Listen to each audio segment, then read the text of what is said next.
इस फोटोग्राफ में आपको क्या नजर आता है? किसी को एक ताकतवर सम्राट नजर आएगा, तो किसी को ढल चुकी शाम में बूढ़ी आंखें, किसी को अपार शक्ति तो किसी को तन्हाई नजर आई, किसी को मात्र एक जानवर तो किसी को अपनी छवि नजर आई। पिक्चर एक ही है, लेकिन परसेप्शन यानी उसे देखने का नजरिया अलग अलग व्यक्तियों के अनुसार अलग अलग है। और ये देखने का नजरिया निर्भर करता है आपकी अब तक के जीवन की यादों और वर्तमान में घटी किसी घटना के प्रभाव पर। यानी कि जैसा आपका जीवन अब तक घटा है, जो यादें आपने संजोई हैं, इन्हीं यादों से आपका एक व्यक्तित्व बनता है और इसी व्यक्तित्व से आप चीज़ों, घटनाओं, रिश्तों को समझते हैं। और यह यादें, यह आपका व्यक्तित्व जहाँ से कंट्रोल होता है वह है आपका दिमाग, यानी दिमाग में मौजूद न्यूरॉन्स के बीच होते संचार, जो ऑब्जर्व करते हैं इंद्रियों से आती लगातार जानकारियों को, जिससे आपके पिछले अनुभव और यादों के आधार पर लगातार आपके सामने मौजूद किसी परिणाम के बारे में फीडबैक उपलब्ध करा सकें। यदि यह फीडबैक और वर्तमान में मौजूद इस परिणाम के प्रति आपका अनुभव एक ही रहे, तो यह याद और मजबूत हो जाती है। और यदि ऐसा ना हो, तो न्यूरॉन्स अपने संचारों को बदल के आपके इस अनुभव को एक नई याद के रूप में संजोते जाते हैं। और इस प्रकार आप इस पल में घट रहे अपने जीवन को सजीव अवस्था में अनुभव करते हैं, अपनी चेतना के रूप में। चेतना की इसी परिभाषा को हमारी साइंस भी समझाती है, परंतु हम यहाँ चेतना की इस परिभाषा को समझने नहीं, बल्कि इस परिभाषा के परे कार्य करते एक अलग विज्ञान को समझने आए हैं। वह विज्ञान जो जानी पहचानी हमारी चेतना के स्वरूप के परे हमें इस रूप तक पहुंचाएगा, जिसे ट्राई कॉन्शियसनेस कहते हैं। यानी 3 चेतनाओं के संयुक्त रूप मिलकर हमारी चेतना का निर्माण करते हैं, जिससे मैं आप इस जीवन को महसूस कर सकें। पर यह है क्या और कैसे ये किसी व्यक्ति के लिए उसके अनुसार इस भौतिक संसार का अर्थ तैयार करती है? ऐसा क्यों है कि प्रत्येक व्यक्ति के लिए चेतना का स्वरूप और मतलब अलग अलग है? आइए चलते हैं समझने इस विज्ञान को, जिसकी बदौलत मैं, आप और इस पृथ्वी पर मौजूद प्रत्येक व्यक्ति महसूस करता है अपने जीवन को अपनी चेतना के रूप में।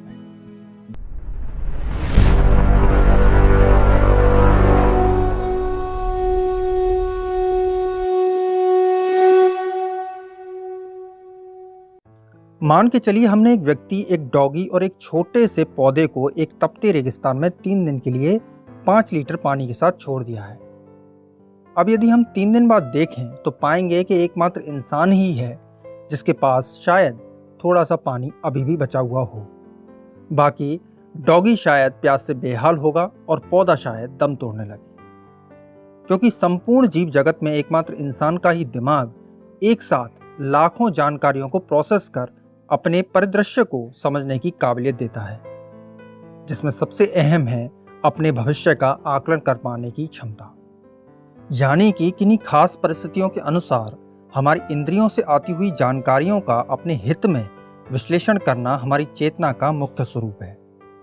जैसे एक नॉर्मल दिन में आप कितना पानी पी जाते हैं, इसके बारे में आप शायद ही कभी सोचते हो, परंतु 5 लीटर पानी के साथ एक भटके हुए राहगीर के लिए परिस्थितियां पूरी तरह अलग हो जाती हैं। इसके साथ साथ हमारी चेतना का किसी परिणाम के प्रति विश्लेषण हमारे पास अब तक इकट्ठा की गई जानकारियों और वर्तमान की परिस्थितियों पर भी निर्भर करता है। जैसे आपके फ्रेंड के द्वारा आपके एक सुई चुभाने पर आप या तो उसे रोकेंगे या दूर भागेंगे, परंतु वहीं एक डॉक्टर के इंजेक्शन लगाने पर आप सहज भाव से स्वीकार करेंगे।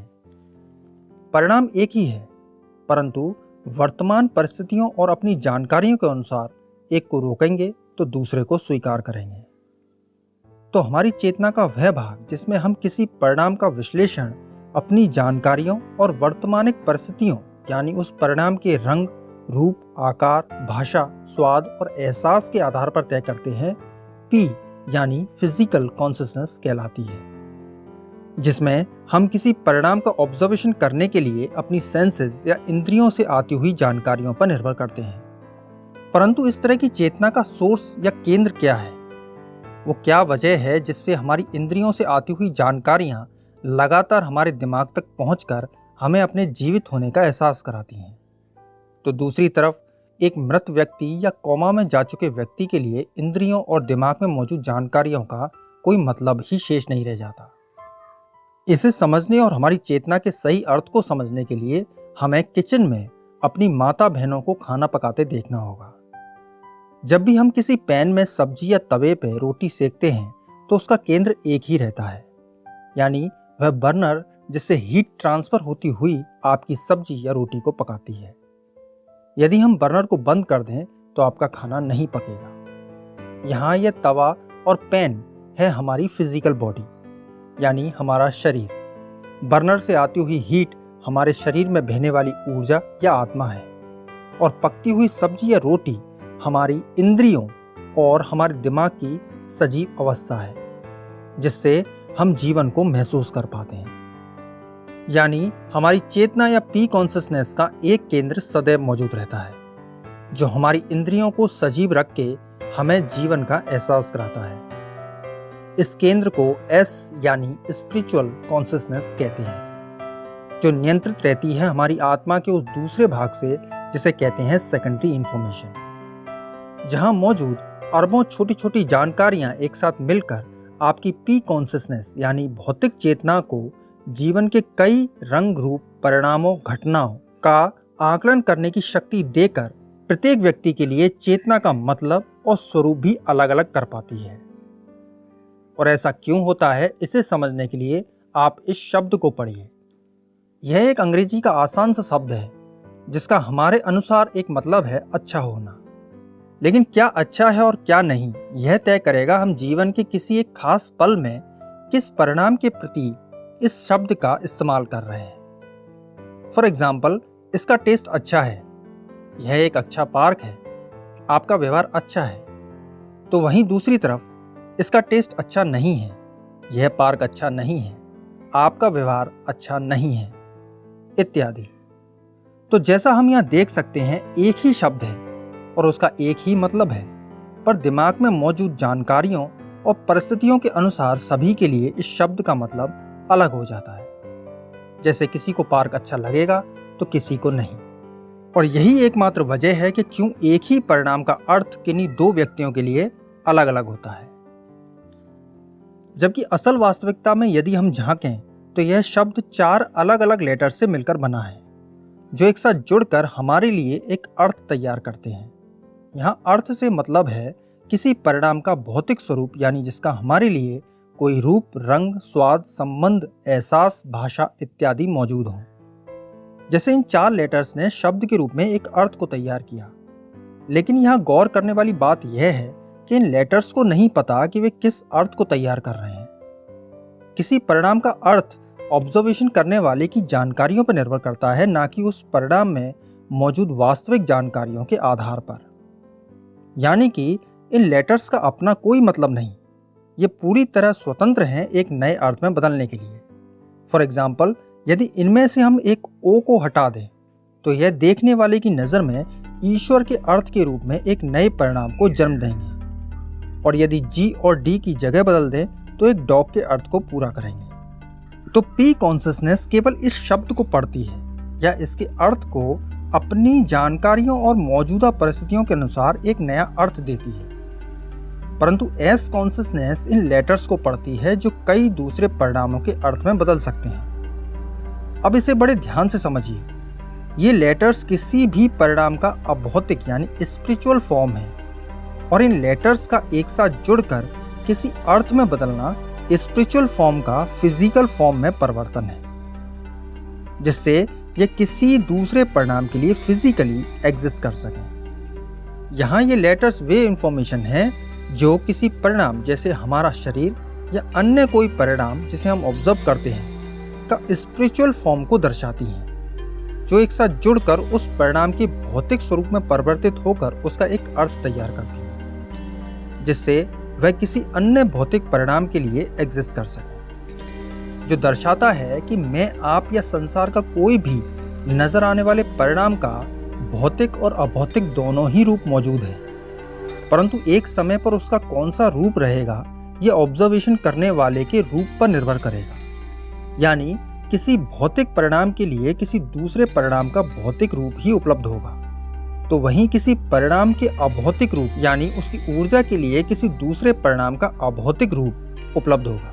किसी भी परिणाम के स्पिरिचुअल फॉर्म या अभौतिक रूप से फिजिकल फॉर्म या भौतिक रूप में आने पर उसका आकार, रंग, रूप, स्वाद, एहसास इत्यादि तो तय हो जाता है, परंतु उसमें मौजूद इंफॉर्मेशन की क्रियाशीलता नहीं। जैसा अभी हमने देखा इन लेटर्स को कई दूसरे शब्दों में परिवर्तित होते हुए, उसी प्रकार किसी भी परिणाम की इंफॉर्मेशन कभी भी किसी अन्य परिणाम को जन्म दे सकती है। जैसा हम जीवन में अक्सर महसूस भी करते हैं, जहां अचानक से सब कुछ बदल जाता है, कभी अच्छे के रूप में तो कभी बुरे के रूप में। फॉर एग्जाम्पल, किसी व्यक्ति ने कार खरीदी, परंतु भविष्य में वह एक तेज बाढ़ की चपेट में आने वाली है, तो यह व्यक्ति आज उस बाढ़ को नहीं देख सकता, क्योंकि वह आज है ही नहीं। उसे आज मौजूद इंफॉर्मेशन भविष्य में तैयार करेंगे। तो हमें ऐसी कॉन्शसनेस की आवश्यकता है जो इस संभावित खतरे को पहचान कर खतरे से पहले ही सुरक्षित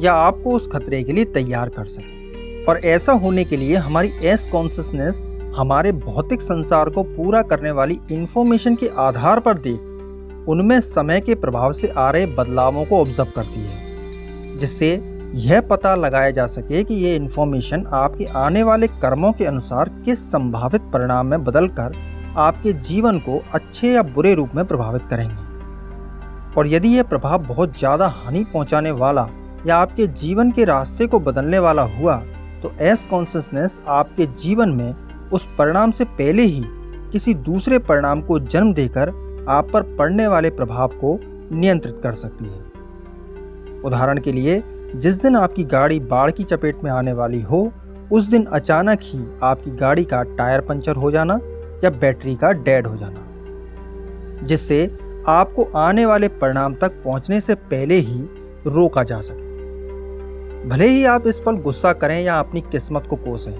पर आपकी चेतना के परे आप एक बड़े खतरे से बच रहे होंगे। एस कॉन्शसनेस का इस प्रकार लगातार इंफॉर्मेशन के इंटरेक्शन से ही हमें कई बार अजीब सपने भी आते हैं। तो इस तरह इसे समझें तो एस कॉन्शसनेस के द्वारा देखा गया भविष्य आगे चल के हमारा वर्तमान बनता है, जिसे हम पी कॉन्शसनेस के द्वारा ऑब्जर्व करते हैं। इसे यदि अन्य शब्दों में कहें तो एस कॉन्शसनेस लगातार हमारे भौतिक संसार में आ रहे बदलावों का आपकी नियति और जीवन के रास्ते पर पड़ने वाले प्रभावों के अनुसार आपके वर्तमान में मिलने वाले परिणामों का चुनाव करती है, और फलस्वरूप आप इन्हीं परिणामों घटनाओं के भौतिक स्वरूप को ऑब्जर्व कर अब तक गुजर चुके जीवन के अनुभवों के आधार पर इन परिणामों या घटनाओं के प्रति कर्म करते हैं, जिससे एस कॉन्शसनेस आपके द्वारा किए गए कर्मों के अनुसार खुद में बदलाव कर आपके आने वाले पल की रूपरेखा तैयार करती है।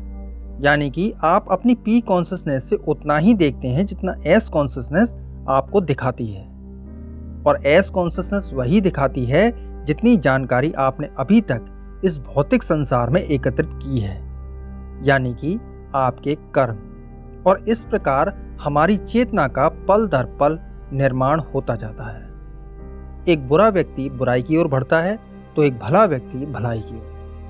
हमारे वजूद और हमारी चेतना की इस कार्यप्रणाली को आप एक पेड़ के माध्यम से समझ सकते हैं, जहां पेड़ का तना किसी परिणाम जैसे हमारे शरीर का भौतिक भाग है, उस पर लगने वाले फल, फूल, पत्तियां, शाखाएं किसी व्यक्ति की भौतिक विरासत को दर्शाती हैं। प्रकृति के बदलते मौसम जीवन के उतार चढ़ाव दर्शाते हैं। हमारे शरीर का यह भौतिक रूप अपनी भौतिक चेतना से अपनी कमाई विरासत, चढ़ते उतरते समय की कहानी सब देखता है, पर जो वह नहीं देखता या जो हमारी इंद्रियों के लिए मौजूद ही नहीं, वह है ये जड़ें, जो अपने भौतिक परिणाम तक वे जरूरी संसाधन पहुंचाती है जिससे वह अपने जीवन में ऐच्छिक विरासत तक पहुंच सके, जो थामे रखती है उसे प्रकृति के विकराल रूप के आगे।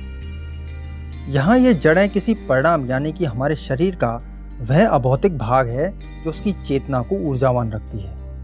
तो जो अब तक हमारी चेतना का वजूद हमारे लिए ऐसा था, जहाँ हम चेतना को मात्र भौतिक संसार से जोड़कर देखते आए थे, वह दरअसल है ऐसा, जिसमें एक भाग हमारे शरीर के रूप में यानी भौतिक है, तो वहीं दूसरा भाग अभौतिक यानी एस कॉन्शियसनेस या हमारी आत्मा के रूप में। और जहाँ इन दोनों भागों का मिलन होता है या जहाँ से होकर एस कॉन्शियसनेस अपनी जानकारियों का प्रभाव भौतिक परिणाम में कर उसकी चेतना को जीवित करती है, उसे कहते हैं विजन। यानी एक ऐसा परिणाम जो आधा भौतिक है और आधा अभौतिक। जो अभौतिक भाग यानी एस कॉन्शियसनेस की जानकारियों को भौतिक भाग यानी शरीर के लिए परिवर्तित कर उसकी चेतना को जीवित करता है और फिर इसी चेतना के द्वारा किए गए कर्मों के प्रभाव को फिर से अभौतिक जानकारियों में परिवर्तित कर एस कॉन्शियसनेस को अगले पल की रूपरेखा तैयार करने में मदद करता है।